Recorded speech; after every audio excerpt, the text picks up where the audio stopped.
Hello, everybody, and welcome back to the Dapper D's. I'm Dippy. I'm Dadley. And I'm Professor Dono. And welcome to the Dapper D's, the only show with 99 problems, and dyslexia is at least 7 of them. Fuck. How did I know that was the one you were gonna pick? Yeah, well, I mean, it's very pertinent to today, gentlemen. Welcome back, everybody.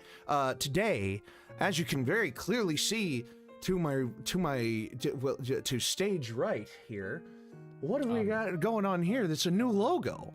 It's a new logo and it's a new show. Today we are presenting to you an idea of Dono's. A new spin-off that we would like to call Writer's Block.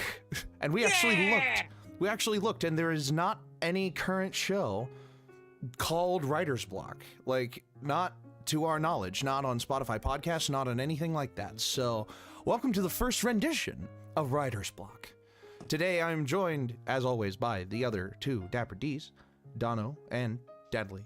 And we are going to present for you Dono's idea. Dono, if you want to take away just a short explanation of your initial thoughts on what you want to do here. So basically, the idea is to take a stream and make a one-shot, a simple one that anybody can be able to use. We set a structure that people can be able to have, monsters, a setting, etc., and you put it anywhere. Or, you know, if not, like, now I like making my one-shots able to be manipulative and to that anybody can take it and run with it.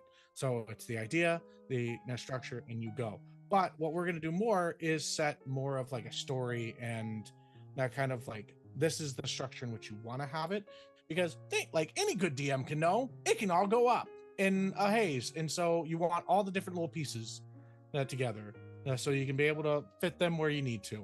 Because sometimes the puzzle that you start making is not the puzzle that you end up with. Precisely. So, just before we get started today with our new show, we'd like to thank the people over at W.GG for sponsoring the Dapper D's. W is a wonderful little energy supplement company. They've been making some stuff for a while now. They've sponsored us for better part of a year now, I think, right? Yeah. They started sponsoring us last year at the beginning of season 2, and they are as we approach the end of season 2, which I still cannot believe we are approaching the end of season 2. Yeah, they have been helping us all along the way.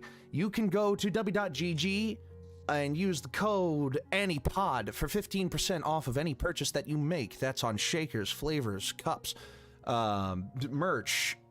Anything that is on the website available for purchase is eligible for the 15% off using the code.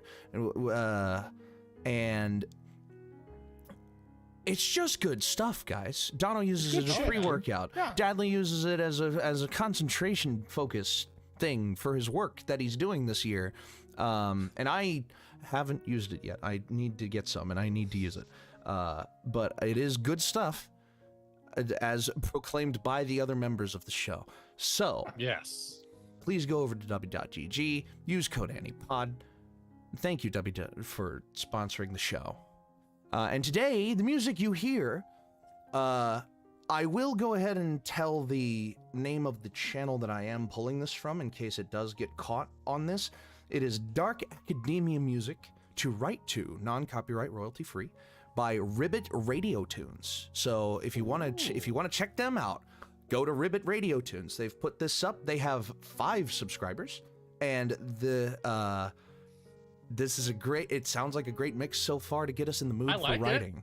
Mm-hmm. Yeah. It's all pieces that are available through the YouTube audio library. So okay. I feel like I'm at a coffee shop that I can't afford its coffee. Damn. This is a cappuccino express gold edition. It is $200 for 1 cup. Can I just get a latte? That would be $70. Never mind. Never mind. Thanks a latte lot. Yeah, thanks a latte. Yeah, and you just go sit down and open your laptop and it's like, pay $5 for internet access. It's like, fuck. for paying customers only. Can I just get a glass of water? Cash or So credit? the water is free as always. The cup you drink it in is 90. Yeah. Damn it. The cup. What if I brought my own cup? Ah, fine. You can stick your head under the sink. Now go, you barbarian. Stick your head under the sink. All right. So, boys, Dono. Yes. let's begin, shall we? Shit. Yes. I am trying to remember a certain monster's name. That's all Okay, right. well I then, do know. you want me to? Do you want me to try to do my best? Yeah, to, Dadley, you I'm gonna kick us do off my a little best to bit. try to communicate what goes on in Dono's I've got about brain. So, 3/4 of the monsters confirmed that I want to use Yes. within the Okay. monster manual. we have like a couple different stages. We want to break this down. Anyone who's run a one shot basically knows what you are really writing is like 3 20 to 30 minute scenes, Mhm. whether it's combat or exploring or role play, yada yada. So the big things we need are establishing the party, the actual people. What are we writing this one shot for? Are we writing it for level 1s, level 20s? I think we decided level 3. Yes. Yes. For So, today. 3 is a good. also, the starting premise of this episode, of Writer's Block, because it is the first episode, because it is at the beginning, is called Start at the Beginning. We are writing today a beginner's adventure. We are formatting it for 4 players of level 3 to do in one session in 3 parts. So like a 3-act, Yes. any good story is a 3-act play, and Yep. those 3 acts will be put together for you on stream today. So this is basically going to be our faces and audio only. There are notes that are going to be taken by my 2 fellows here. I'm just kind of here to run, to mediate, to set things straight, to be devil's advocate or angel's blessing. Dippy is here for the ultimate reason of we can't do these episodes without me and Dono screaming at each other at one point. Yeah. And I'm here to stop that nonsense Yes. and scream at both of them. So, We should get you like a refs. yeah, ref shirt. I'm just, I think I have a whistle. I mean, I have this. I have my groan tube that I can just be like, Quit choking the chicken. oh my god. Okay. But Okay, yes, so we So have. on that, We are 3 creative minds here together to put together a one-shot for you to start at the beginning. So, yes, as which Dono every looks beginning through, yeah, needs a beginning, and every one shot starts with "so you see around you," and we need a setting for this. We need a vibe. We need a setting. So the best way to start any of these types of one shots, or if you want to put it into campaign, I think is we set in a town. In a town. in a And, town. Yes, in a town, in any kind of town that you choose, whatever you wish.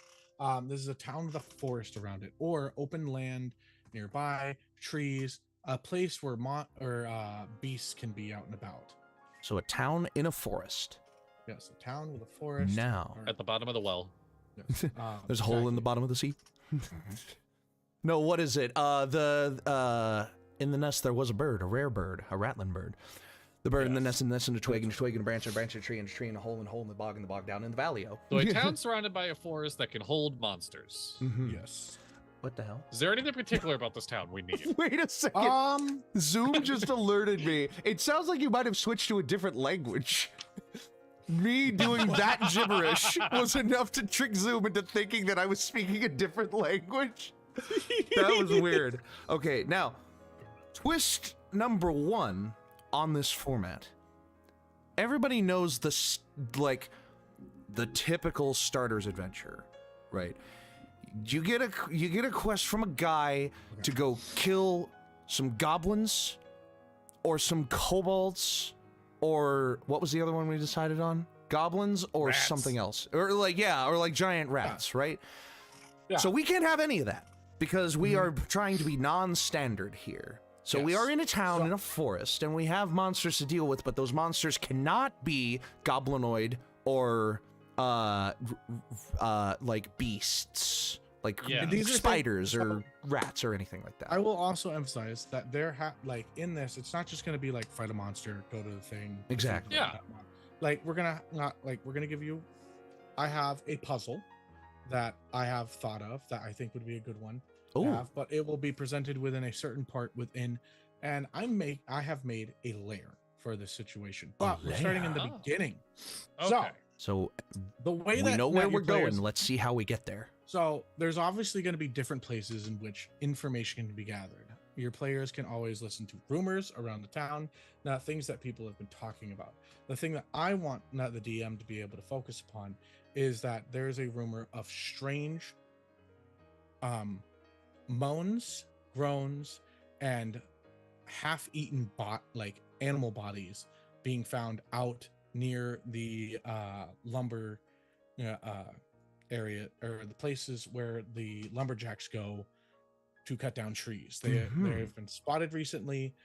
There's been wanderings of like soil and footprints. These are different little rumors. Dadley, if you need me to, I can set it into certain little things, so like it's little pinpoints. So the rumors that they may hear is the moans and groans at night. Yes. There are very strange footprints in which the weight of the creature, like this has been reported by the rangers around town, that the creatures shift their body weight very strangely. They seem almost humanoid, but there is also there has been corpses that have been found of both animal and human that have had massive bites in them, but most of their guts and entrails have been left behind, and it seems almost like it's just eating a little bit and then leaving what's left until once it's actually dead. Ooh, Yes. we have man-eaters on the loose. Yes. The mayor, if the I'm eyeing a lot because I'm trying to like put all these things through a funnel and say it out Yes. my mouth. Of course. You good. Like So- I said, 99 problems. Dyslexia. Yes. This is exact. So, you as a DM, you can take any of these rumors and have them be said at any point in time. Yeah. With Yeah, the wherever party. they find them. Like this is where like you can put it to the shop owner that the players go to. Maybe they have something that's going off into the area. You have perception checks that are rolled. Yeah. Or the player with passive perception that's very high can ask these different questions and then gain the rest of this information. You just have to have them catch one of them, and it's their hook. They're just like, oh, there's something going on. They need Yeah. help. Obviously, the party will be directed to the mayor's house or whoever is in charge of this village or town. Can we take a step back for a second? Yes. What do you need? Are we saying, hey, this is an established party? Like, yes, this is one shot, but you guys aren't coming to this as strangers. Like, this is Yes. This is an Okay. established party. Okay, so Thank you. when Thank you for the building your clarification. characters for this one shot, assume that there has already been a relationship established between them. yes. Yes. Yes. So that's really good for the before settings. Check mark. Thank you. Are there any restrictions of class or race or anything like that? No, I do not like putting restrictions. No on restrictions of class or race? Absolutely. anything. I don't it's like that. I don't like putting restrictions on it. It's something that can, like, it's something that I tend to ask just out of... Dono is the only DM to restrict a character I've made. I know it's I for know. one. I'm Listen, teasing I you. I'm don't like teasing you. doing it. It's just one class though, because I'm just one- teasing. it's because Dono did not want to start Crossroads with Warlocks, if I remember right. Yeah, Yes, it's because whenever I'm presented a warlock, it's always just like, oh, it's not a bad thing that's happening. It's just like I have a good relationship, and it's just like, no, I really wanted to have a campaign. for a long-running Warlock was like a campaign, you want consequence of warlocks shit. to be created in the course of the campaign, not for Yes. them to start the campaign off. Yes, Yes, absolutely. I want it to be like warlock is a level that you take because you fucked up, Yeah. not because you started as a warlock and you were just a dude that was like, I need magic. There you go. So, but right, for so this one shot, no restrictions of race or class. Mostly The because party is steered towards the mayor. yes, mayor or head of the village or the town. matriarch. Matriarch. Yeah. There's a Mother Superior who sits at the head of the town. She's the oldest woman in the town. She's lived there for hundreds of years. The matriarch is well, the DM can make whatever NPC that they want, but the way that I always played it was the matriarch was concerned for the safety of the town, was willing to give a good sum of money to have it done, but at the end of the adventure, if they could get away with not giving as much money, they would. Okay. So a skinflint. Yes. Basically, yeah, if they could save the town some money, then they're going to try and do that. Actually, because the job is done. So they're going to be hard to persuade to give more than what you've actually, were predetermined. I actually looked this up before, why, the definition of skinflint and where it came from. So, speaking of never definitions, heard that word. The word that's coming to mind for me is wants to gyp the party, and I don't think you're allowed to use that word. No, anymore. you are not. No, I mean, to be fair, I'm allowed to. I got so much fucking gypsy blood running through me. It's not even funny. Gyppy blood. It's peanut butter. It's Jiffy blood. What's it? Wants to shorthand? Is that what it's called? A miser, if you will. A person who would save, gain, or extort money by any means. And granted, they have a good reason they're trying to take care of the town. They put it towards the town. If they can save some money, then it means that they can invest more into the town and have something that is there in case of emergency. They aren't doing it out of oh, I'm greedy and I want to have this money to myself. It's no, I need to make sure that this town has some kind of infrastructure and can be paid for. But I also need to make sure that I pay for this shit to get done. You know? So yes, exactly. So the mayor is probably going to have a good persuasion, high charisma NPC, somebody that it's going to be hard for the bard to try and persuade them to be hey, you should pay us more. We're freaking doing this whole thing for you. It's going to be no, this is what it is. I'm structuring it as this way. And it is completely, if everything is done perfectly. So it's I have rules, laws, and they're a person of power for a reason. So I'm going to start a new column of just locations of the town, and then the town, things and that are whatever happening, DM wants to put so in the town, the things that should be within the town are happening. Things that are guaranteed to be in the town, regardless of what the DM wants to put in it. Those will be your plot points, or your plot areas. Exactly. Yes, plot.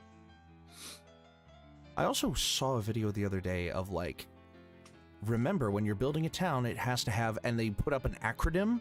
And it was oh my god, this is actually a really good, smart acronym. I wish I would have saved this video to use it in an example of writer's block.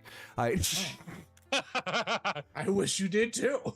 But I don't know if I can look it up because it might help me than this, But that's just an example of world building. It's not super pertinent to one-shot building. No. But yeah, it sounds like you're guaranteed to have some type of elected official's office or... Yeah, and that they're... At some point, the party is either going to go there, or if they hear about the rumor, there is the possibility... Now, here's another reason why I'm here. It's using a player's mind in this. If they hear about the rumor, what's stopping them from just going and doing it without talking to the mayor first? They could 100% do that. There you go. That's the beautiful thing about D&D is that sometimes you just skip the person hiring you. And I've played campaigns where we just skip that and we're just all right, let's go take care of that. And you just go do it. All right. And then you realize, oh shit, we could have gotten paid for it. So if the party wants to get paid, they have to talk to the mayor. Yes, they would. That is something I would definitely elucidate. That is something I would definitely elucidate in part 1. Hey, they're offering up a reward for this, and instead of all right, let's go do it. Yeah. So there and you that's go. And that's the thing is that if they just hear the rumors and just okay, that sounds like something that's going on, and we want to have an adventure. Let's go do that. Or some parties will be let me go talk to them and have role play, and like the DM can have these little spicy little snippets to be able to give them so they can get more information. Like everybody knows that somebody could be hired by the mayor for an actual job, but it's something that's so scary that a lot of people aren't taking it. Some people are just like, I don't really want to not deal with something that's eating things halfway. I would like to be eaten whole. That sounds much better than to be alive and being eaten. That sucks. You know, it's not something that a normal person is going to do. Right. It's going to be those fucking adventurers that are just like, hell yeah, we can fight that. Okay. So now the party has learned of the escapade. They have received their quest to hunt the man-eaters and have received a promise of payment and maybe persuaded themselves into a higher payment. Yes. Do they gain anything else from the mayor? I feel like they would gain, like, here, take this information that might be useful, like weaknesses or somebody, so like more info, or maybe a weapon that we heard would be good. You know what I mean? Like something they would gain the information that they have to. It only happens at night. It's literally the only thing that's left to be seen is the footprints and the dead bodies. It seems as though the thing just pops out of nowhere. So it's like the information that they're given is that, but it needs, like, it's just stuff that happens at night.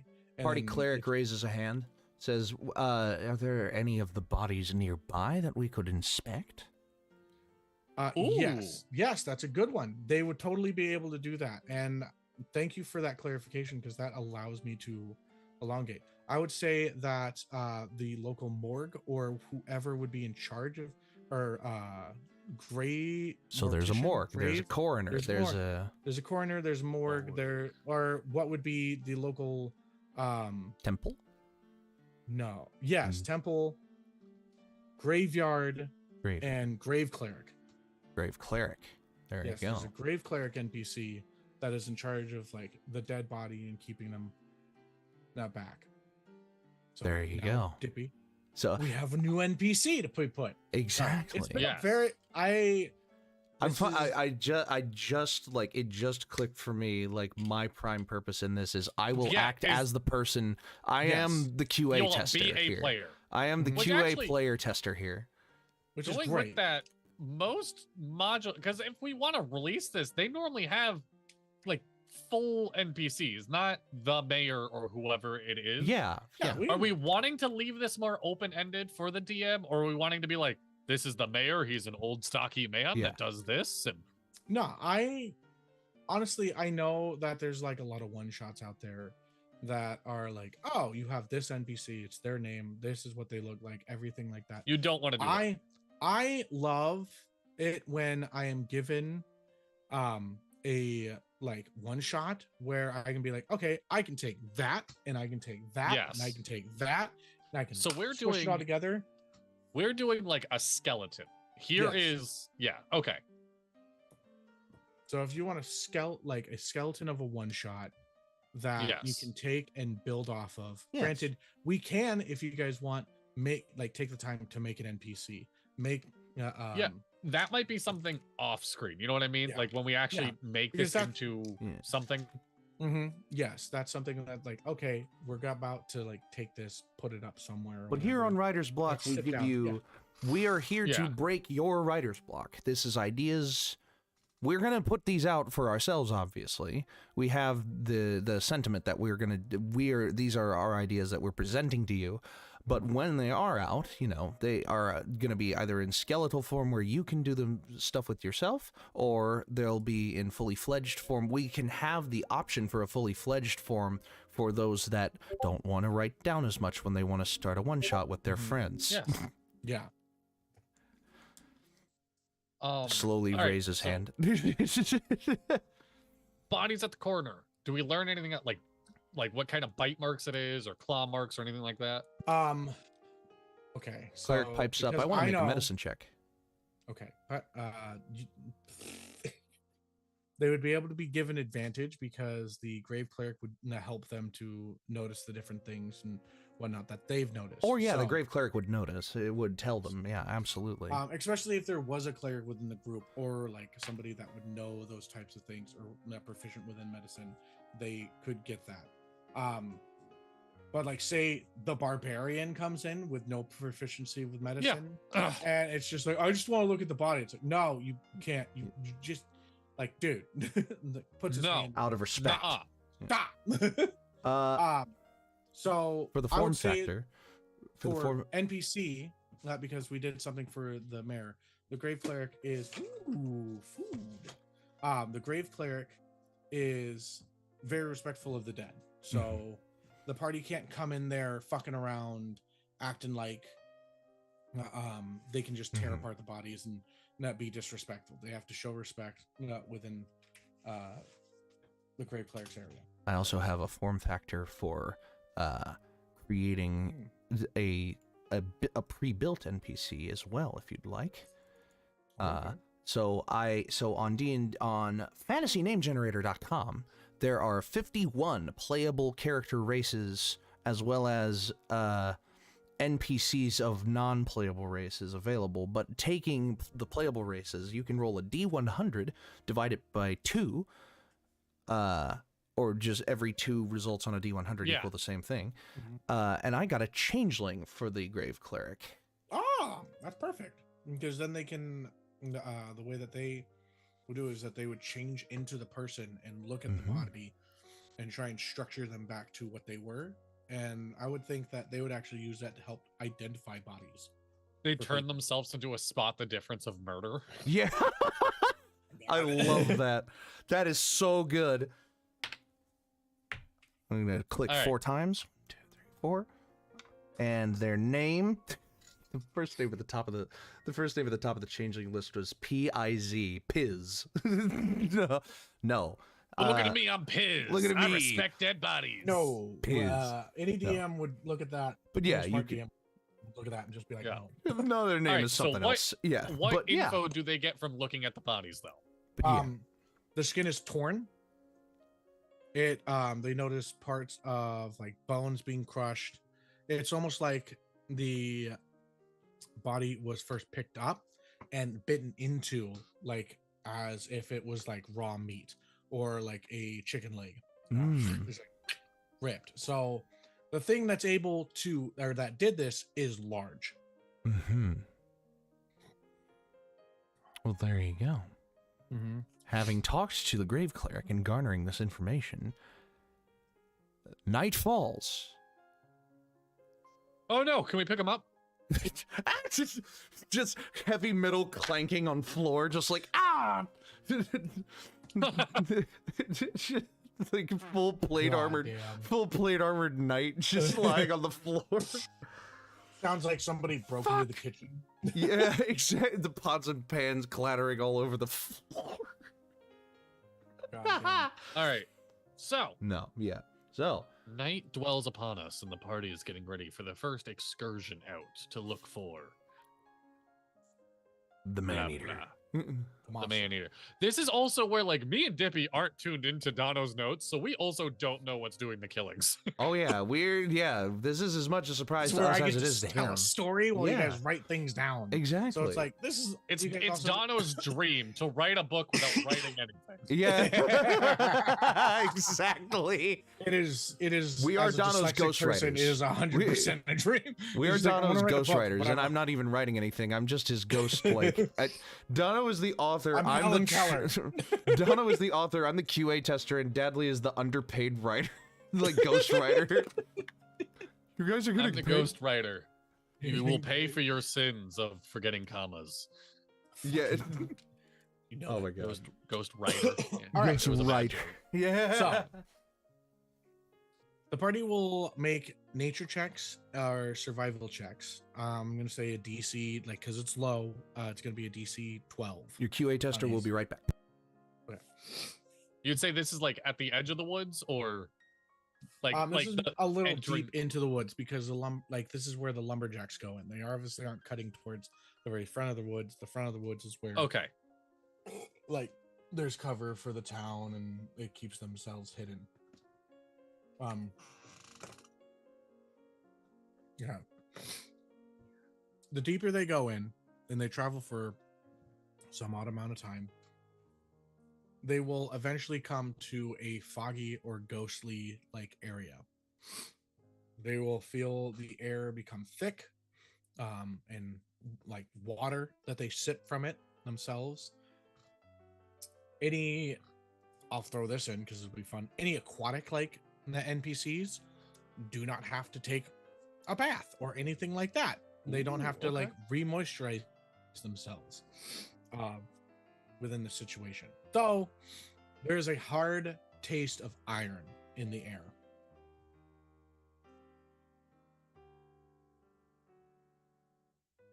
You got a yogurt Blood mist. tea. Aren't you hearing everything? Are you eating bologna? Mm-mm. Ham? Ham steak. Ah, nice. Okay. Love a good ham steak.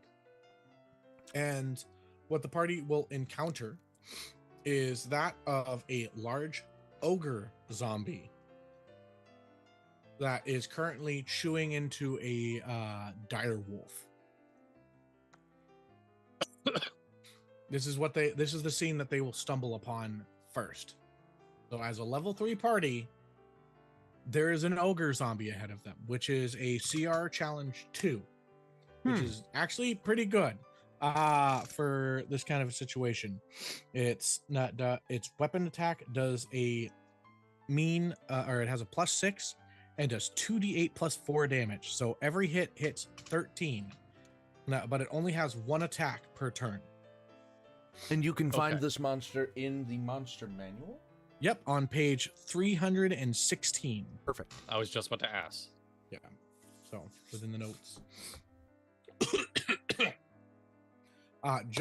I know, Dadley, you're probably on top of this, but did you make sure to switch it to the next plot, which is the forest area? So they have entered into the forest for because phase you said that 2. you were doing a side note of that, and like town, and then forest. Okay, so town is phase 1. Yep. Phase 1 is town. Yes. Forest is phase 2. Now we're into phase 2. Sorry, I will say when we're into. No, you're good. You're good. Okay. And I assumed that we cleanly transitioned to phase 2 when I said night falls. Ah! Yeah. So I'm actually gonna restructure myself really quick. You're good. Give me 1 second. We take a pause for restructuring as I eat yogurt. Now, if the DM has a larger party, add a second ogre zombie. So build for 4, but if more play, level up by adding another zombie. Oh, I forgot something. What'd you forget? Uh-oh. I forgot that another thing that they would learn from the grave cleric. Okay. Okay. It's that none of the bodies were. It doesn't seem like there's any kind of magic essence left on the bodies. Oh. So there's nothing magical indication within it. That is important. It isn't a magical thing that killed them. It's literally physical. So there you go. That would be important to learn.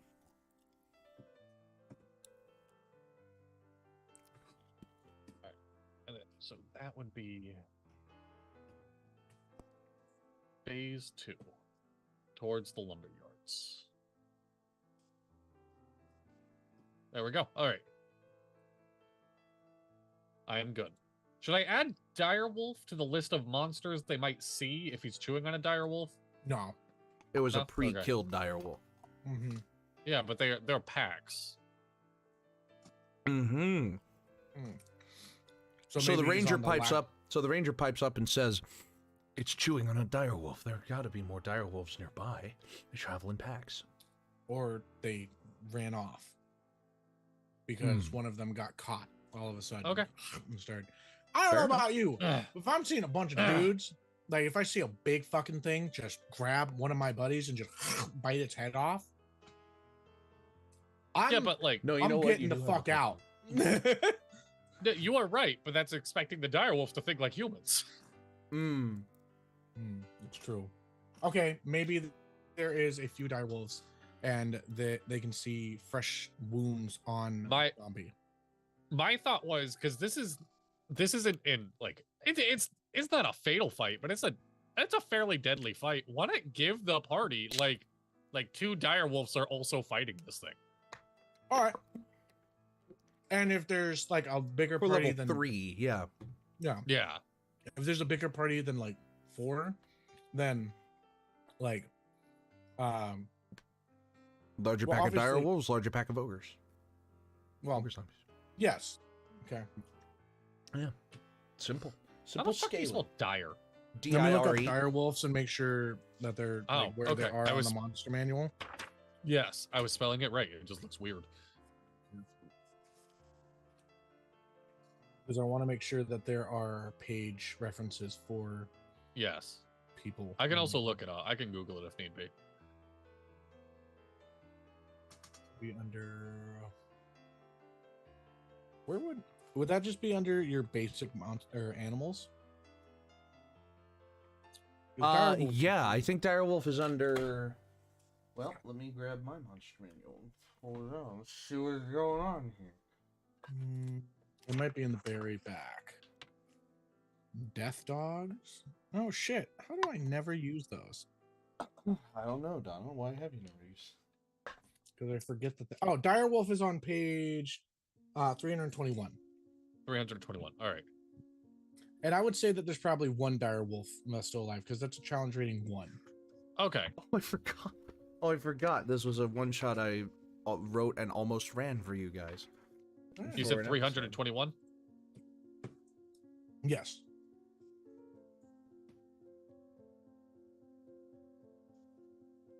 episode. 321. Okay. Yeah, it's So, back in they the sh- back with the. They show up. One beasts. dire wolf is getting eaten. One is trying to fight the ogre zombie. They see the thing in front of them that is safe to assume that's been killing things around here. Yeah. A direwolf gets pack Another fun tactics thing. with if at least one of the wolf's allies is within 5 feet of the creature. Yeah, so you get to being an ally to a dire wolf. Mhm. And if this stretches past a one shot, this party And now it's a s- has a pet dire wolf. And it's a CR1 creature as well. Yes. So to balance it out against an ogre zombie, you would only need 2 direwolves. Well, One being eaten that's and one if you want it who's to be like a injured. fair fight between Yeah. the two of them. You want a dire wolf that's left and the party. Yeah, the The direwolf party and is the a party. CR themselves. Yeah. What's a dire wolf's HP? Let me look. It is 37. By default. 37. Or 5d10 Yeah. plus 10. Yeah, and an So ogre it'd even be zombie fair is if you want this to be a hard fight, we could even say like DM roll a D10 of damage already on the dire wolf or 2d10 taken on the Yeah. dire wolf already. roll Mhm. an attack that's been done to the dire wolf already from the ogre. So that Yes. much damage is in it. And what page was the ogre zombie on again? Sorry. 316. Oh yeah, They're so right not next too to each far other. from the direwolf. Yeah. Yeah. Yes. 2d8 plus 4 would Mhm. There you go.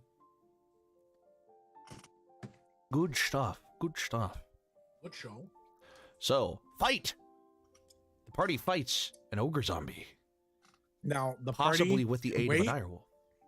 Now the party can wait for that to happen if they want. If they do, the ogre will be down by half health.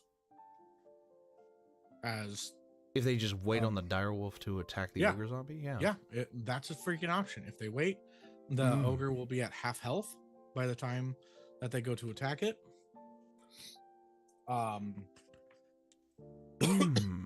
No, yeah, If they that's a don't good jump idea. in, they will have the help of the dire wolf in the fight, and you would roll in it, and the DM would roll initiative for dire wolf as well. So, but I would also say If the if direwolf the is dire wolf gets to like lower than not like 10 HP, it's gonna run off.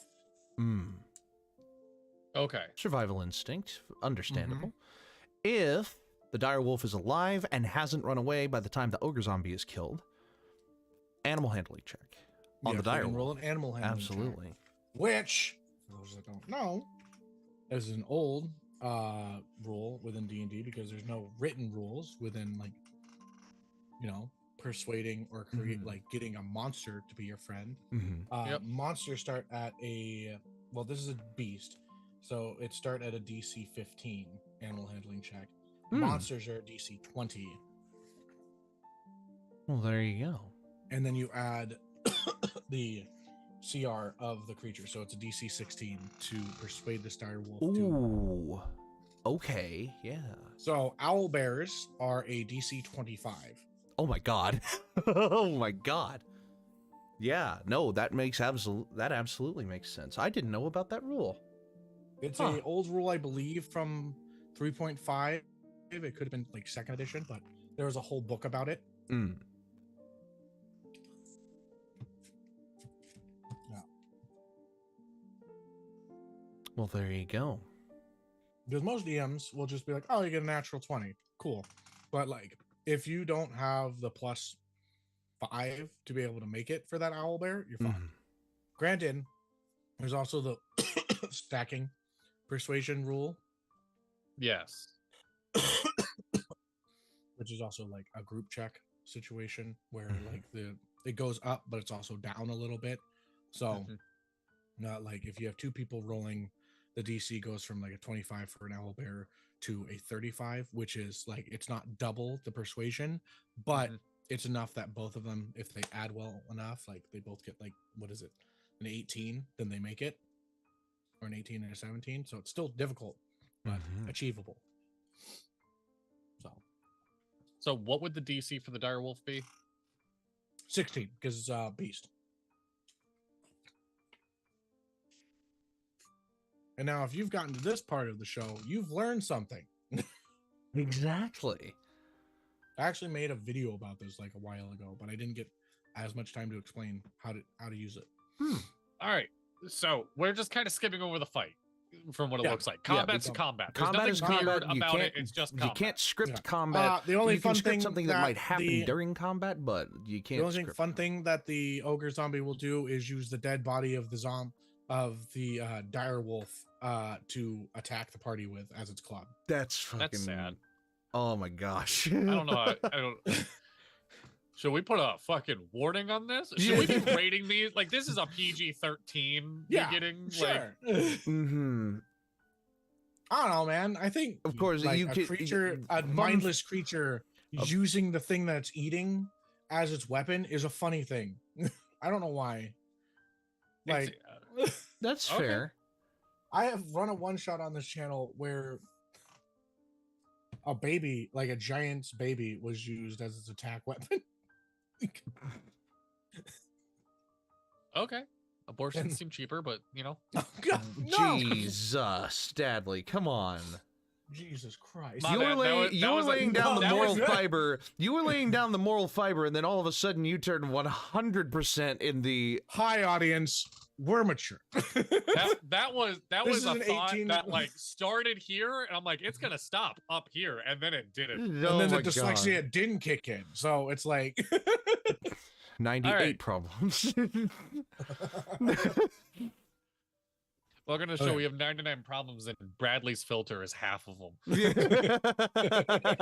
or lack thereof.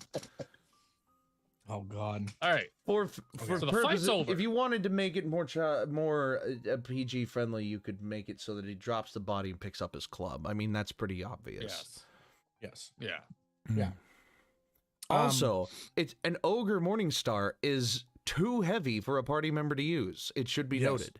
You cannot. I do have the home rule that if you have a strength of like +4 or greater, you can use giants' weapons, as long as they're just large giants and not like huge. Wait, I thought ogre zombies were the ones that use their own limbs as weapons, anyways. No, that is trolls. Trolls, my bad. No, you're good. I know so much about trolls. Yes, you do. I love giants so much. All right, so the fight. Oh, sorry. No, you're good. No, I was trying to move on. If you have more to fight's say, by all over. means. Fight's over. Party's taking damage. Let's roll for loot, shall we? Oh, okay. Yeah. What's in the ogre's belly?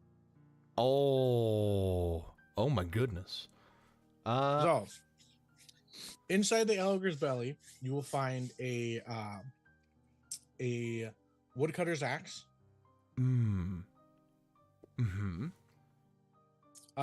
This weapon does does sentinel damage. Does So what? it's able to do sentinel damage to buildings What does or that mean? inorganic things. Sentinel it- damage.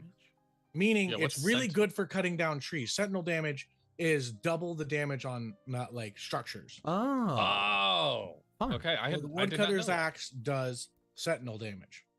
Double damage to structures. There you go. Yes. So it wouldn't be good against organic things such as like a zombie or whatever else they're going to go against. Yeah. What But about war it's forges? yes, they actually are really good against warforges. If you can do sentinel damage, Hey, to there you warforges, go. it does I like am the Forge Slayer. The Forge Slayer. I imagine that there would be like lumberjack clothing, maybe even like basic leather armor, probably. I would say you find a D10 of wolf's teeth, Mm. of dire wolf teeth. Mm. What's some interesting things that a ogre zombie could have eaten? If it picked up a human and bit it like just in the middle of his midsection or like on his hip or pelvis or whatever, then whatever that person was carrying on their hip, like or in their pocket, might have been swallowed. So my like first a thought coin was- purse. Yeah, let's say a 1d10 of silver and a 1d10 of copper In worth. in like an coin intact coin purse. Coin Yeah. purse? Coin purse. My first thought was a nice hat. Hat turned to a felt hat turned to leather because of the Ooh. acids Oh. in the zombies. So you have a leather made zombie hat. So The Ooh. other thought I had, just because I imagine it like slurping it like spaghetti is a spaghetti. fishing line, mm, like a fishing pole. Like he like slurped up a Mm. fisherman on accident, Right. try to just drink But- some water. okay, yeah. There you go. This is in a forest, bro. though. So a broken fishing pole with what 50 feet fishing line. Yeah, Yeah. There you go. Because On, fishing line is so useful. On a nat 20, they find the hook stuck in the gums. there you go. Mm. That seems like a good amount of loot. Yeah. Alright. So they get kind of a magic item, As well as They the get Ogre's Morning Star. coin. They get like some coin, an interesting broken thing that they can use as an item later on Yeah. if they need to. Okay. Now, after this fight, the fog is not gone. Mm. On a DC like Oh, Well- does the fog affect the combat at all? Like ranged attacks maybe being fucked with or something? yes, that's a good point. Range attacks would be within disadvantage because it's Okay. unseen. Or it can either be the DM can choose disadvantage for a simple rule, or Or, the ogre has half coverage. Oh, my first thought was like any ranged attack gets knocked back 15 feet. Of like you have 15 feet cut from your range because you can't see. Oh, all range attacks are cut in half. So like okay. that just makes it easy. So they have to work That's within that not to be able to range. see. Distance. That's along with spells as well. All ranged. If I say attack, all ranged attack rolls that covers spells too, right? Yeah, or should I just it should. add spells? Yeah, it's fine. Okay. Okay. There's gonna be a fucking player that goes, "Are you sure that means spell attacks too?" The fog cuts Just put, all like, ranged spell parenthesize. range attacks. Hmm. Both melee and spell. There we go. All right. So. All right. So the fog is still here. Yes. So with a DC like I don't know 12 like survival, arcana, anything, you know that there's something more. Like the party would learn very quickly that there's something more. Dude, even maybe like the fog is thicker after the fight. Like it's even harder to see, just like as a good tip off of, Like oh, it that's pushed fucking them further weird. in, like it pushed them Yes. further into Yeah. it, and so it's become thicker. The party. Ooh, okay.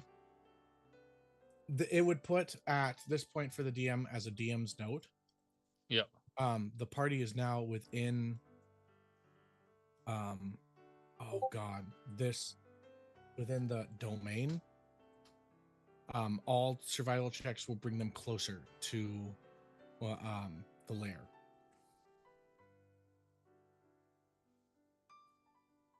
Anything under DC, I'm gonna just keep it like a straight DC 12 for right now, just because that seems like beginning. The DM can adjust any DC by party dynamic. Yeah. So, but anything under DC 12, they just become lost for a certain amount of time and have a hard time making it back. But all right, if DC 12 or higher, they get closer to the lair. Eventually, the party will come to what is a good-sized cabin. Cabin? Yes, cabin. It has a deck. It is completely made of wood, and the door is cracked open, and there is a scent coming from it. Something that smells iron, bloody, rotten. It almost like wets the nostrils. The moody dark elf rogue looks at the cabin and he goes, I'm gonna take this woodcutter's axe and I'm gonna chop out all the supports from underneath the house before we even go in it. That's a very fun thing to do there, Dippy, because they would find that the sentinel ability does not affect the house. Oh. That's unsettling. That is super unsettling. Like it's made of bones? It's a bone house. Bone house. Bone house. We made this house of bones. All right, we got sidetracked. What does the cabin smell like again? It is raunchy, death, decay, iron, bloody, etc. Like if any of the characters have any backstory with like war, they would be translated back to it. All right, into like a bloody fight that they survived.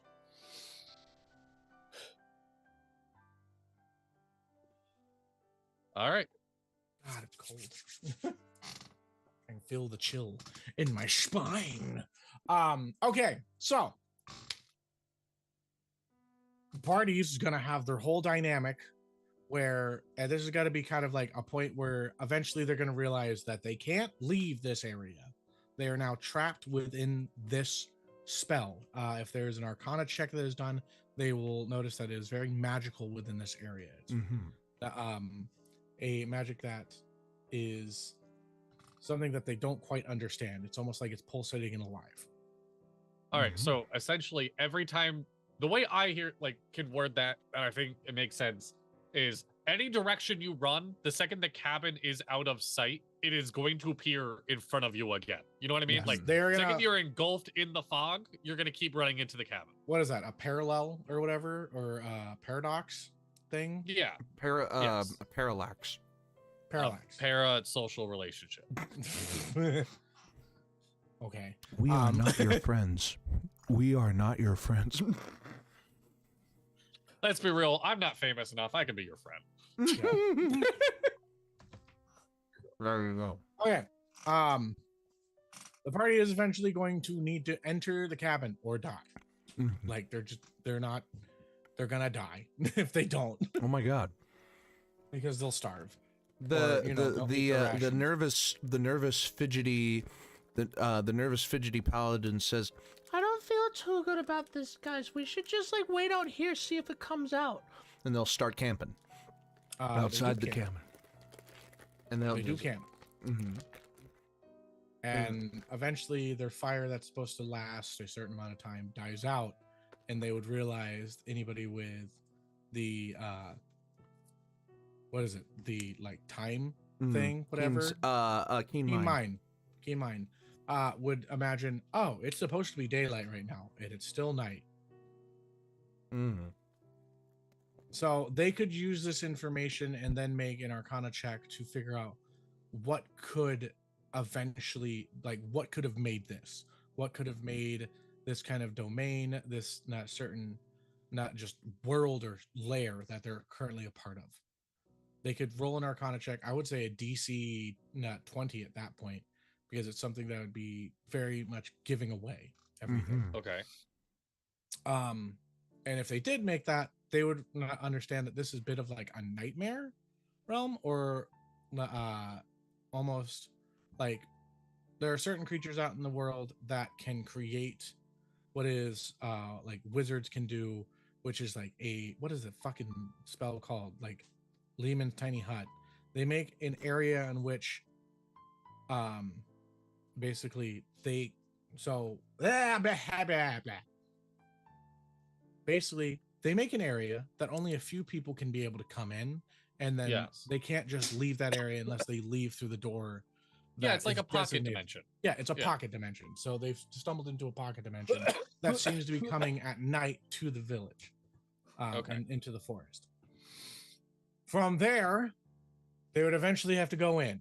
Once they enter into the building, they will realize why the axe doesn't work, as it still rots, and you see that some of the floorboards within the floor, if you were to turn them away, are almost pulsating skin like things. It's nasty. It's disgusting. And they are presented. Oh fuck! I know where this is going now. They're in a room, and there's 2 doors. Okay. There's one door that has a symbol of a stone, like a precious gem, and the other one that is a symbol of an eye. The cleric looks up again and makes a religion check on the symbols. One is the all-seeing eye. The other one is just a precious gem.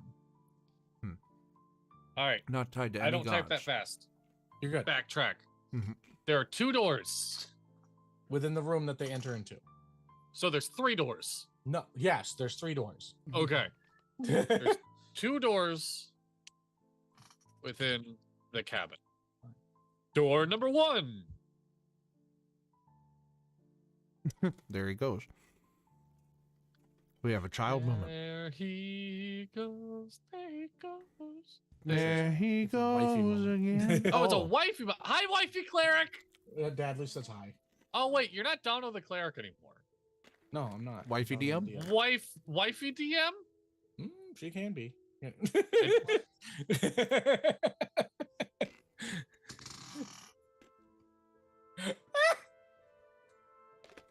I am not going to refer to your wife as that now, because immediately I'm like, hi, dungeon mommy. Oh my god.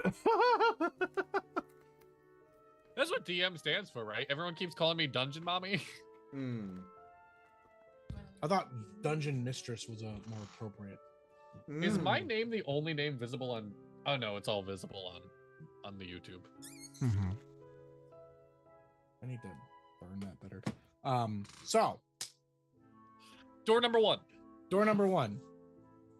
This is a fun little bit, because this is like the party will probably figure out this is a trap. This is obviously a trap. Each one of these doors, and they're gonna debate it. And every time that I've ever run this, the party's always either debated it or there's somebody that goes head first into it. Okay. To one of the door. And I the best I way love that. If you want it written down, you have to tell me what door number 1 is. Okay, door number 1 is going to be the eyeball one. Okay, it's going to be the all-seeing eye. That one the party enters into, and once half the party has entered, the door disappears, and then this sets the panic. If half Because the party enter, or if the So for party the set number of 4 that we enters- started with, if 2 enter, then the door disappears. yes, Yes. If the party enters it will and it's disappear. Yeah. After half goes through. Door number 2. the rest of the party will enter in, and it's the same thing if net with either door, either one, whichever party. Oh, they whichever both one will disappear. They both will disappear behind them and in front of them. So it will only take half the number of the people that are in the room So There are 5 party members. How many enter door number 1 before they have to go into the other door? 2 to 3. DM's It discretion. could be 2 or 3. Okay. It could be 2 or 3. Okay. Fair enough. Ah, my headphones. What does the second door look like? The second door is the one with a precious gem on it, but it's just like carved into it. It's not an actual gem. As the symbol of a gem. Okay. Okay. Now, door number 1. As you enter in, you can see what is a pattern of numbers on a wall with a certain bits of inscribedness, and you have a window to the other room. Okay. Fuck, there was another thing. Shit, I don't have my. Do I have my notes from my previous thing? There's another thing in there that I not remembered putting in. Basically, it was a way of you have notes on communicating. this, and you didn't pull them Oh out? shit! In the Yeah, cabinet. that's what it is. Okay, cool. So, door number 2, they enter in. There is no window, but there is a wall that has that has precious gems on it that are set into a certain order. There is 3 red, 3 green, 3 blue. There are. So 3 ruby, 3 Emerald and 3 sapphire. Yeah. Mm-hmm. These are small, like probably like. Are they set in a random order? No, they're set. They're within- set up in the rows: ruby, sapphire, emerald, ruby, emerald, sapphire. Okay. In that order. 3, all right, 3 emerald. 3 ruby, 3 emerald, 3 sapphire. RES. Res. 3 ruby. Under those 3 emeralds, and then under those 3 sapphire. Mhm. Writing puzzles is hard. Writing It is. puzzles so other people can understand it is difficult. We can eventually like put art for it if like we want. So like we can have like a Yes. basic sketch design. I know Aludra would be like she's given me good prices on that kind of stuff before. So Hey, Aludra, not to take away those good prices. This is going to be a published thing. Don't give us good prices. Give us fair prices of what you Yes. think yes, is worth profiting off, more than just, hey, we need artwork for this project that we're doing. Remember that Aludra has great prices anyway. Like literally, they are such a like Know your amazing worth. artist. And yes, and even like Aludra is an amazing artist to work with because I have given them literally portfolios of art for ideas that I've had, and they've been able to work with me on it. They are such a good creative like person to bounce off of and can take your idea and really make it come to life, and I love them for that. All right. They're my favorite artists to work. They're one of my favorite artists to work with. Okay. I would say my So- favorite because I have so many in this thing right now. There are the one room, bunch of numbers. I can see that other room. The Mhm. other room. Look at these gems, and that's it. Okay. The walls are also more organic than usual. The I other was just room. about to ask, describe the room. Like, give me like the Okay. DM details of. So that. the window is more like a shimmering kind of like magical thing.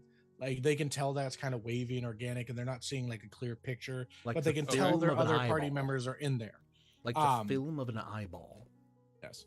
The room is more like it's becoming more decrepit, organic. You can see the splitting of the woods and the blistering of what seems like skin coming out of it. No, it's disgusting, but in like if anybody's not wearing shoes, it feels really icky on them. And the smell becomes like you can tell that it smells like a dead body, like something's rotting.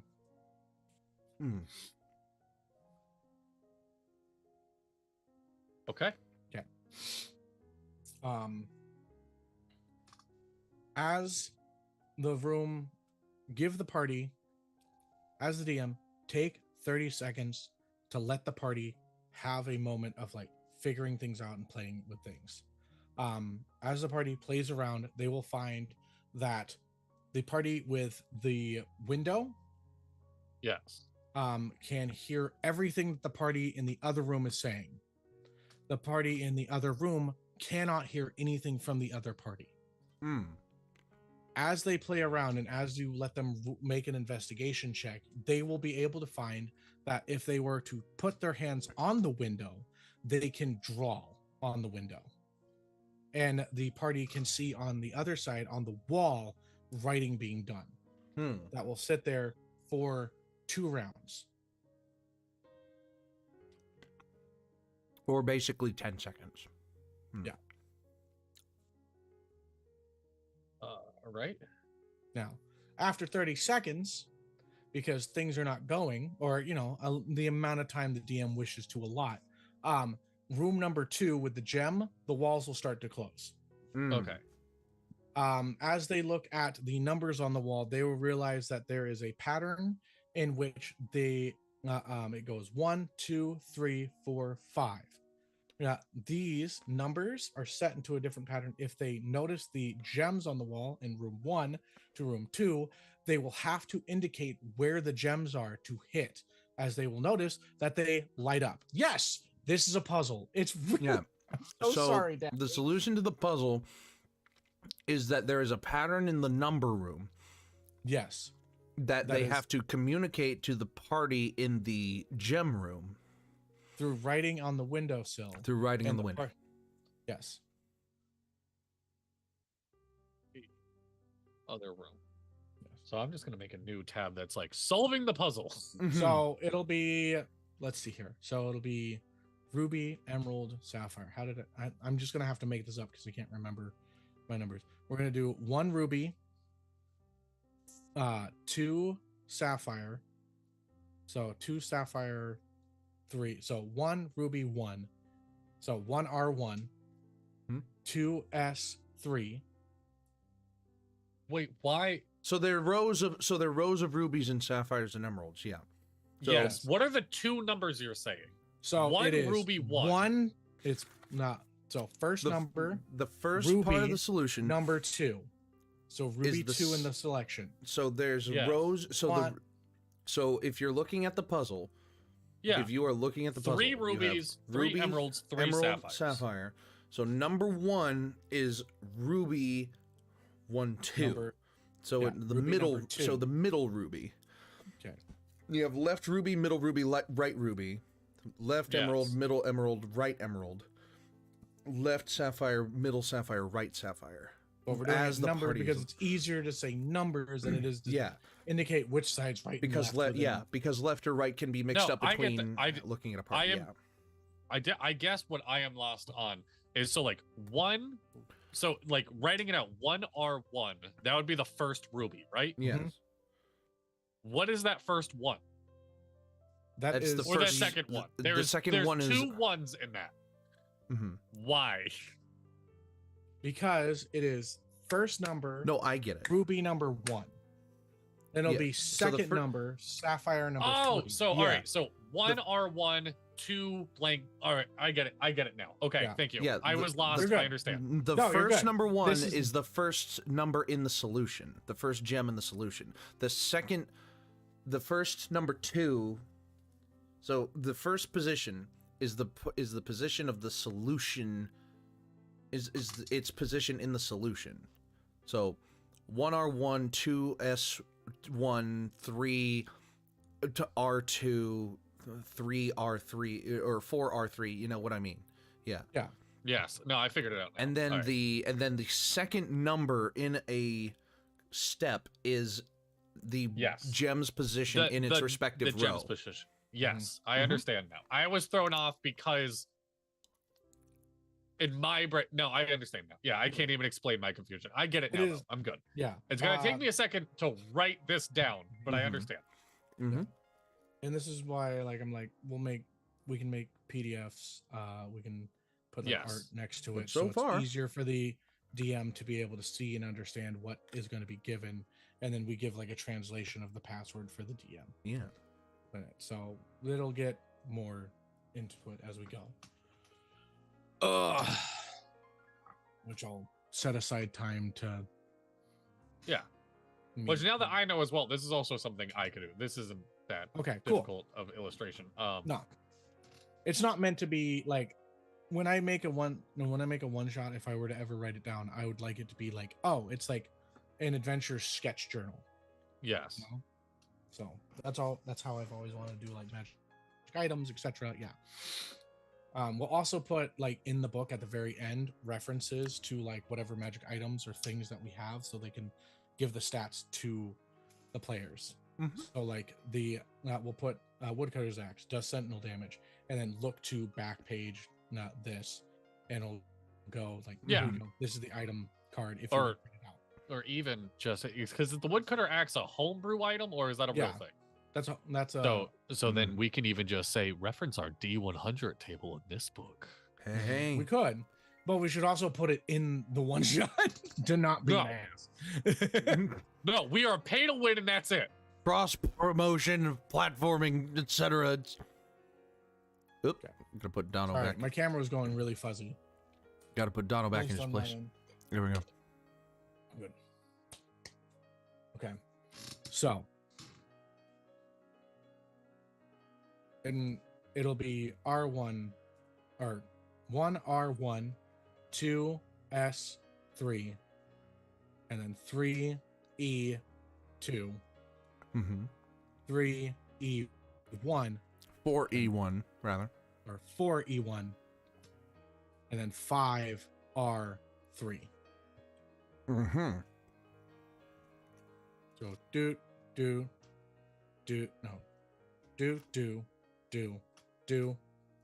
Oh wait, does the order matter? Because I did not write down the order. I was just explaining. Yes, that's why it has 1, 2, like 1 at the beginning, yeah, and then 2 at the No. I get that. I meant, is your solution of just you have to push them important, or could the Yes. DM just be like, this is what it is? Or no, okay, no, wait, like wait, the party no, would no, figure no. out that that's the key to the puzzle. Wait a second.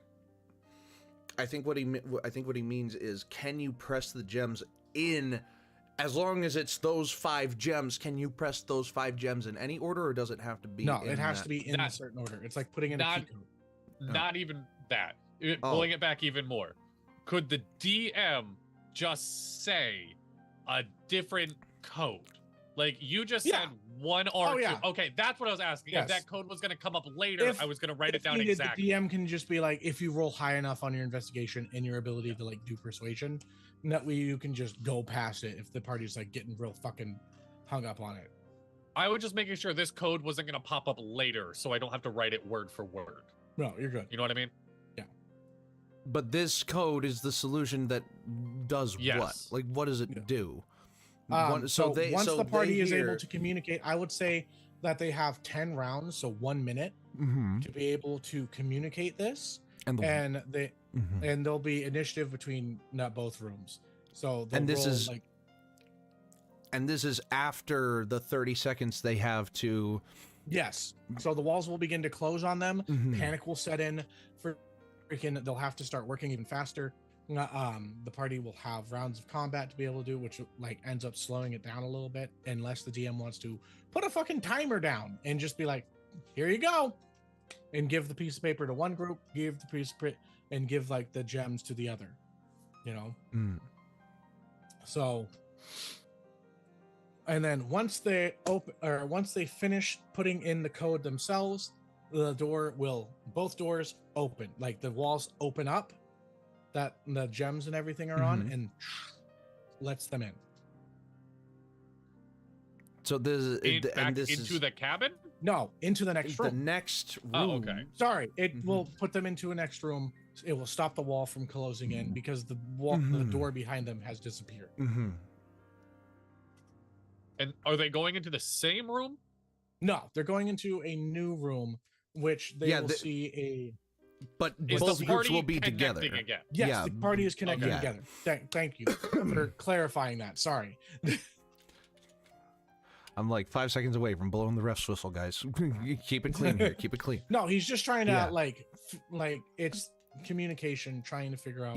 Yep. Like meeting Mhm. each There's other and There's a finding it. lot of things that in our conversations we can fill in the holes because we know each other. Yeah. Writing it down is very different. Yes. Yeah. Which, Because he Tippy, I'm needs sure to you know. have learned Yeah. Yep. doing our shit. All right. They're oh, I fucked up my screen. There we go. All right, they are reconnected in the next room. Mm-hmm.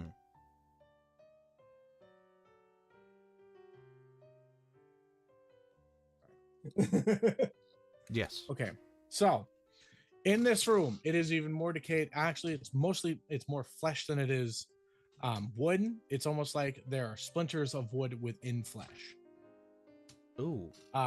What in this room there comes to being at the very end of it is one singular exit.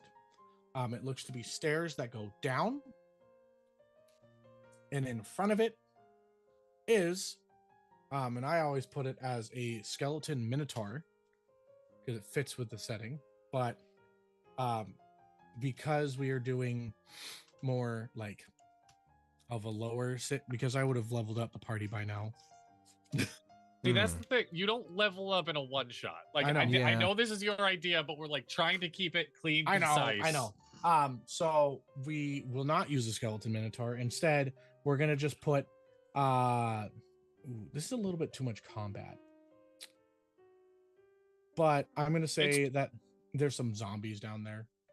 Like 1d4 of zombies that are just in this room. Just regular zombies? Dude, don't worry about it being too much combat. We had exploration, social, combat, a puzzle. Ending it with combat's not bad. You're hitting the cornerstones of D&D. All D&D boils down to exploration, RP, puzzle, and combat. Okay. So don't stress about that. Yeah. It is also okay to say this is a combat heavy one shot. Like yes. Okay, then we'll put it down that this is like this has a little bit, it's a little heavy in the combat that situation. But I will say, because I'm not going to use a skeleton minotaur, those are like a CR, I believe 3 or so they're a little high for this kind of a situation. The party's taken some damage. I'm going to drop it down, especially with what's coming up ahead of them. For 4 level 3 party members, a CR3 is too much? Is it? I thought you guys were giving me problem with the ogre zombie. No, no, I wasn't. No. Oh, okay. They've also had time where they could have rested. Mm-hmm. Like before entering the cabin, they could have gotten a short rest. Mm-hmm. Not meaning that they could have rolled some hit dice and it healed up. I mean, you can take a long rest on the outside. If you want, you can take a long rest on the outside of the cabin. There's plenty of time where they could have rested, and they also so there's opportunity. Oh, do you plan on having another combat after this as well? Yes, that's why I'm just kind of like, like this isn't the big boss. This is just kind of like a thing that's happening. Oh, okay. I thought this would be gotcha. it. Okay. No, there is another thing that's happening out. Like this is the room right before the BBG of this situation. So if we want, we can put something else within this room. I would definitely put something else in this room. Then, but it's tone it down, yeah. Okay. I would even like what? How do you feel about either like I'm trying to think of stereotypical things of like trapped NPCs or like a door that just is a riddle or like tell us a secret to open this door, dumb shit like that. You know what I mean? Yeah. Because it is like we're saying that they are starting with. All right, I'm gonna go on a little bit of a tangent. We are saying that this is a pre-established party, but as players, there's a really good chance that these are players that have not played together before. This is a starters. Yeah, this is a starter's adventure. So doing something that has a focus on RP within the party itself would be awesome. Get to know each other a little bit more. So having some sort of either NPC that is like if you I've been tell us a secret then. Yes, like I've been trapped down here. I can help you, but I need something. I don't work for free, mate. Yeah, I'm a storyteller. Granted, if somebody's in this point in time, they're fucked. Like they're just stuck. That's fair. Or like, I'm trying to think of what would be a good puzzle-ish thing. A ghost. Ghost. It could have ghosts that like a helpful ghost. Casper. Sure, let's name the ghost Gasper. No, Gasper. Gasper. The ghost keeps farting. It's disgusting. No, that's ghastly. It's Gasser. No, Gasper, like gasp, like a gas. All right. Yeah, just something. It doesn't like I said, and this is your idea, Dono. Do what you want with it. Yeah. I feel like just having something focused on the RP of the party would be important. And like, as a starter's adventure, this it's is where important to know that the party is going to get hints as to what's ahead. Like, what's the thing? Like, what's the thing behind the curtain that's causing all this problem? There's going to be a ghost that is there. They have died in this home. Their soul has been trapped in this place. Their name is Gasper. They're of any race, anything that the DM would see as relevant within the situation. We can give them a default one if we wish. I say half orc. Sure. As just like a throw out. Like There you half go. orc, orphan, man, woman, I don't know. And what is this ghost doing? The ghost here. is they are going to have a broken memory of what is below them. They are going to give descriptions of okay, I need to look at this creature that I have in front of me. They will remember the rattling of chains. They will remember what's like people diving and dashing. Their party like trying to survive and not just blasts of light coming. I think I have a good hook for this of like he makes a comment of like all I did was love adventuring and shit like that. I loved hearing the tales. I loved hearing the actions that my fellow adventurers did. I just wish I had one more story. One more. And then this gives the RP moment where they can tell like, well, we did this, or I went and I did that, and tell a little bit of like so the their party has victory. to give a story and then he's going to give them pieces. He's going to tell them the last story. Yeah, or to move or even just to move on and maybe leave something behind. Like something along those lines. Just something to lead to tell us about a victory you had and you will gain something in return. Like okay. So it's a bit where like the party can open up and have this RP and gain this knowledge, and they can share a little bit of themselves and of their character.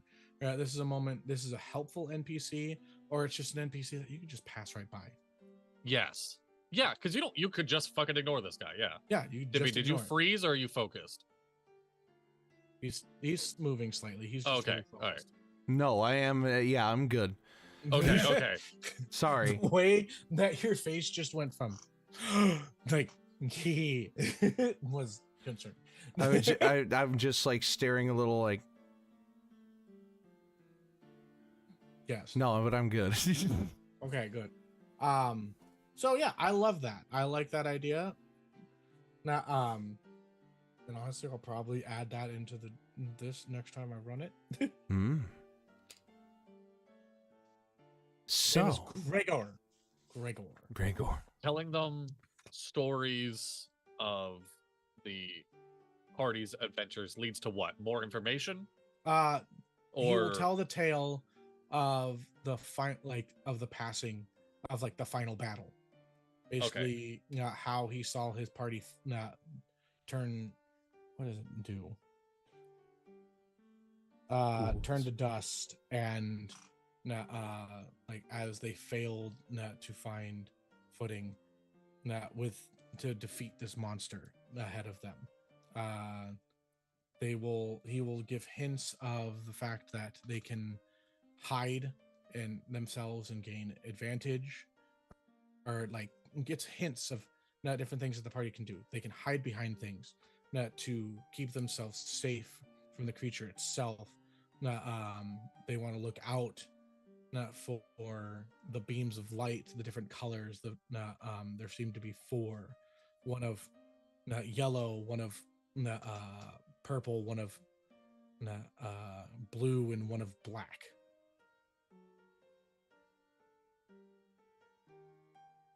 Yellow, blue, what, and black? And black. Yellow, blue, purple, and black.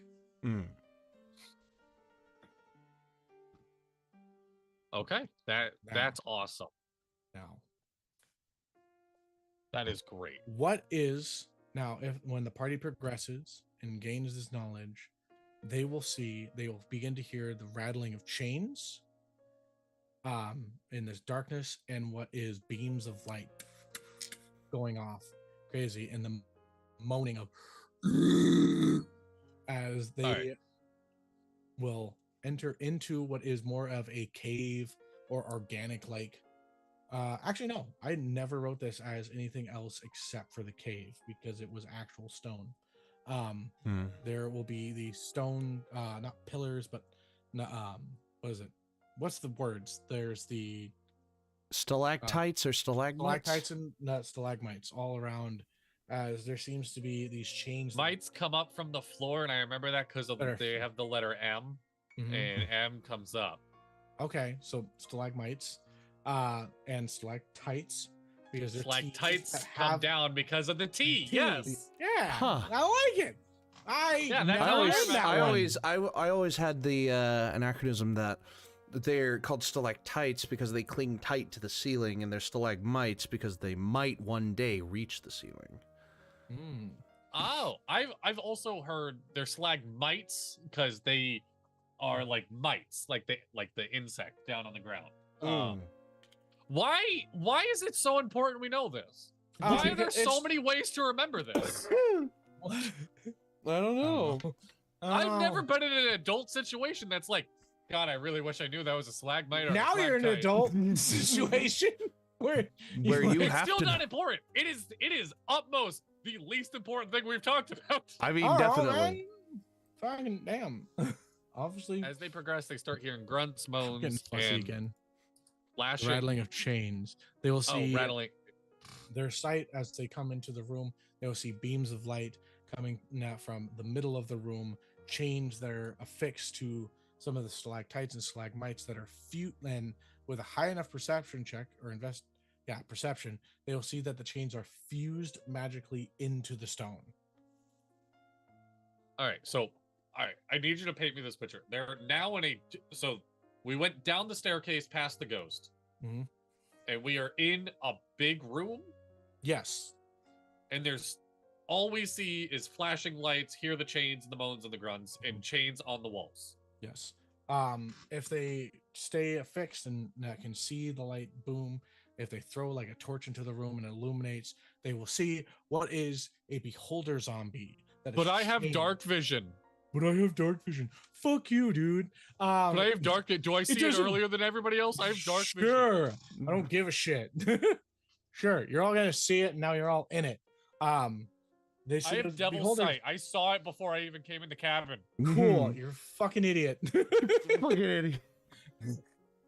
Cool. Roll me a, Constitution save from being scared like a bitch. I shit myself. I shit myself proudly. But I see it. But I have to. Time out. All right. Getting off topic. There is a beholder zombie that is affixed into the middle of the room. Oh shit! Got crazy eye beams all over the place and chained to like the area around it. A chained up beholder zombie. Yes, it has.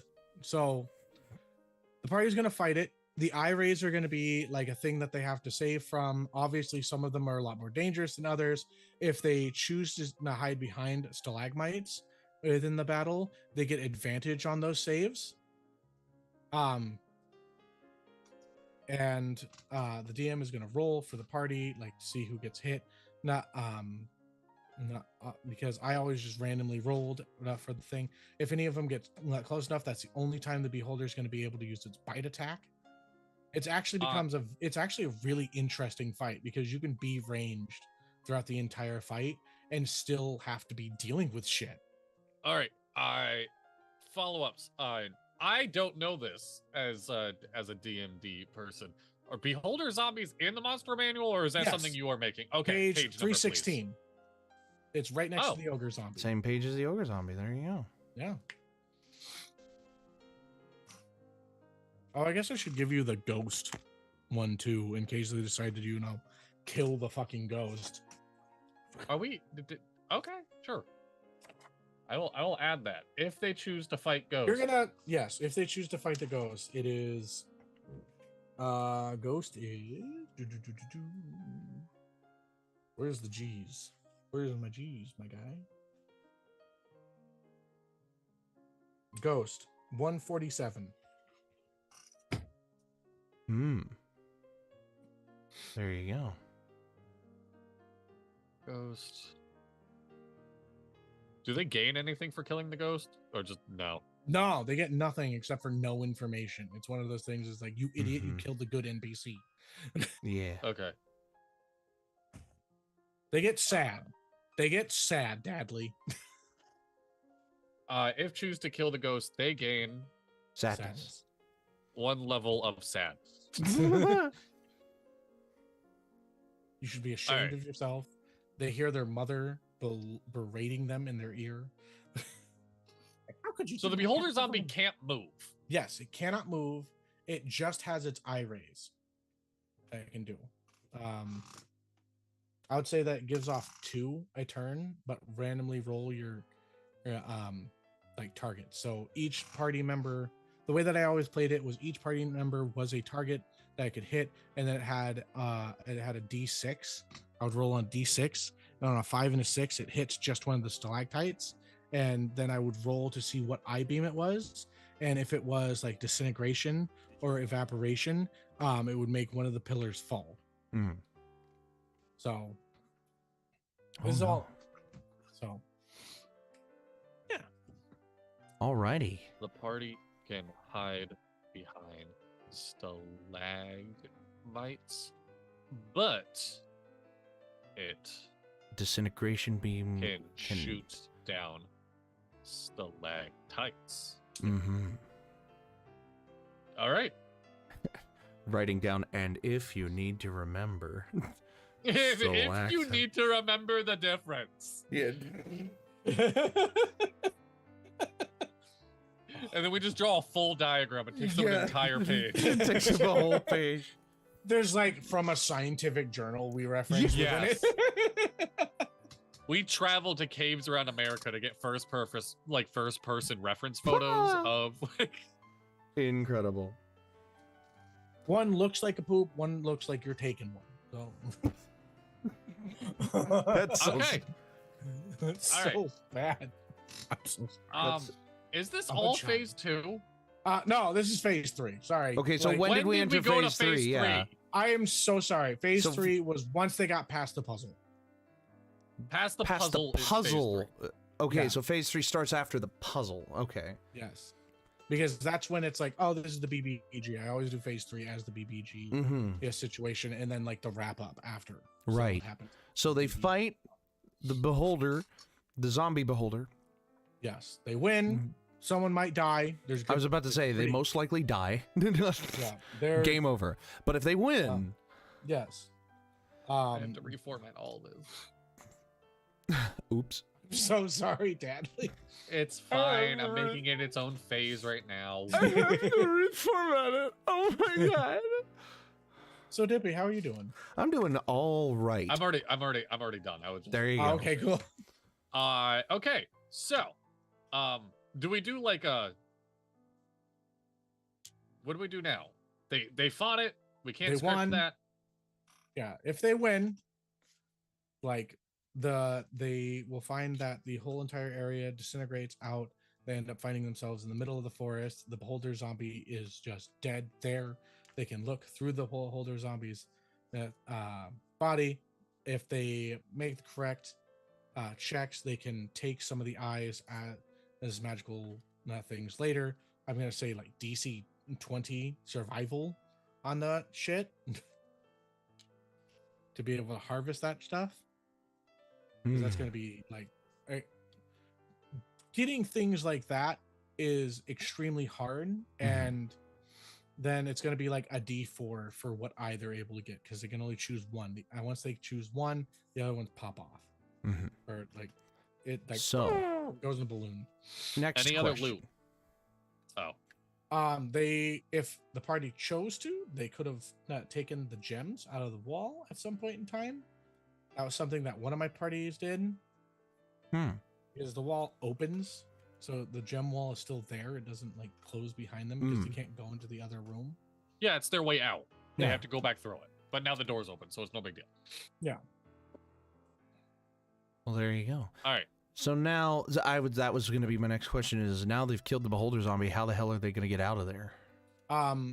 Once the beholder zombie is done, the domain dissipates and they find themselves in the middle of the forest, close to town. So, and it takes them about an hour to get back. See, I thought when you said, okay, the house is made of organic material, I thought the and house was a flesh, mimic. I thought, yeah, but I also thought It's supposed to really fuck with the players. Is this the warehouse idea that we talked about? No. That's so good. No. But the idea is that so beholders can create things with their mind. This is a beholder that was having nightmares of death. And then eventually, like, what became so crazy that they chained themselves within their lair because they thought that they were changing into a zombie beholder, and as long as they kept themselves from being able to move, eventually they'll change back. It never really happened, and it created these different little things that were happening. So the undead, the zombie ogre was all created of its own thing. It created like a protection, its own domain, everything. It created its own undead prison, essentially. Well, there you go. Which is something that can happen with beholders. Fun. Like, they can, yeah. You overthink. You're not. The worst hell is the one inside your own head. There you go. That's that's how I did it. And so the party, triumphant over their enemy, leaves the cabin and the woods, returns to the town with the good news that the problem has been taken care of. They can use the woodcutter's axe as proof that they defeated everything and successfully came to terms. Or any of the stuff they harvested off the beholder, if they did successfully do that, yeah. If they were able to successfully get anything off the beholder, there's that. The mayor is obviously going to try and persuade them to let him pay them less, and like use the guilt of this is the town. Like, I just need to make sure that we have enough money. Yeah, you guys have gotten all these things. Is that just enough for you? Please, like, damn. Yeah. Like, he will, like, he's just like, all that you got is yours. And with that, it seems like it's more than not what it is. So but the party, after one night and nothing happening, the next night the townspeople will appreciate them and they will be now sung as heroes. And the story may continue from there, wherever the DM wishes. Or the one shot concludes there. Yes. And so there we go. We bring to you the hell in the basement. Yeah. What a hell of a basement. Hell of a basement we got here, John. We present to you, behold my cabin. Behold my cabin. That's actually pretty good. Yes! It's such a Dapper D. Behold my cabin. A starter adventure for D&D 5e, using D&D 5e monsters and stat blocks, magical items, homebrew items that will be presented to you in a physical or digital format. Probably more later. Later. Dude, at it is some point. So easy to get a book print on demand. Really? Yeah. Damn. So easy. I'm selling one online right now without spending any money. Shit. Like, it's so fucking easy. Deadly, damn. Oh. All right, cool. I'm selling my own writing journal. It's in my link. That's adventure number 1, everybody. Stay tuned for the next writer's block where we handle adventure number 2, sophomore slumps. Sophomore slumps. Oh my god. So, this has been the very first episode of Writer's Block. Thank you so much for tuning in. Anybody got some life advice? Study herbology. It may come in handy one day, it may not, but it's better to be safe than sorry. If you ever hear groaning coming from a cabin in the woods, just know that there's absolutely, definitely a ghost protecting an undead beholder in it. Yeah. In the basement. And if a beholder gets pissed at you for not making eye contact while you guys talk, just don't.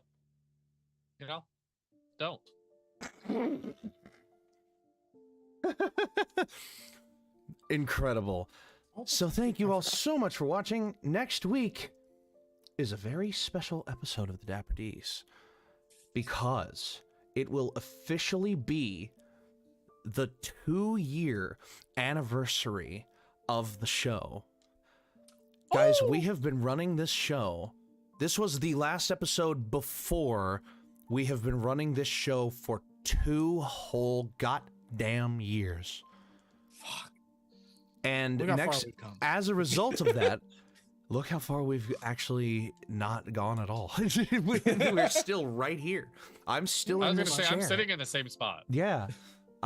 We're all still here for you, and we won't be going anywhere for the foreseeable future. Because the issues that we thought we might have had have been resolved. So, tune in next week when, precisely, Dono, when we'll be taking a deep dive into a topic that we have longed and loved for ever since the channel began. We're doing another Smasher Pass, but this time we are using the Monster Manual. Yes, Smasher Pass Dungeons & Dragons Monster Manual. I cannot even believe that we've come this far. I can't believe it took us 2 years to get to this point. I know. Honestly. Yeah. Like, damn. So You would have next think that we've week, been monster fuckers by now. next week, special episode. Oh, and we don't have anything planned after the 2-year anniversary on the 26th, but we have a Saving Cats right after the 2-year anniversary on the 19th. Oh. So those are our next 3 shows: Smash Pass Monster Manual, Saving Cats Episode 4, and the 2-year anniversary special of the Dapper Discussion, all throughout this month. So tune in on Mondays for those shows. Yes. Tomorrow, are we running Crossroads? I thought we just ran Crossroads last week. We did just ran run Crossroads last week. Okay. Yeah. Then that's this fine. Friday, tune in for an episode of The Inquisition. Oh shit! They're at the Let's bottom do of they're at the bottom of the well. What are they gonna find? Well, We're at the bottom of the Dudley found a something that you're just gonna have to tune in and see what happens after this point. So until next time, as always, I am mostly Dippy. Oh yeah, we're going down the well. Oh yeah. Yes. Yeah. Now I remember. Okay. I am a shell of what Dadley used to be. I'm a older, maybe Hamster, depending on what your type is, Dono. But yeah. And until next time, your adventure matters. Stay dapper. Oh, and shit, roll your initiative. Bye-bye. Got you, bitch. Bye. Yeah. Bye.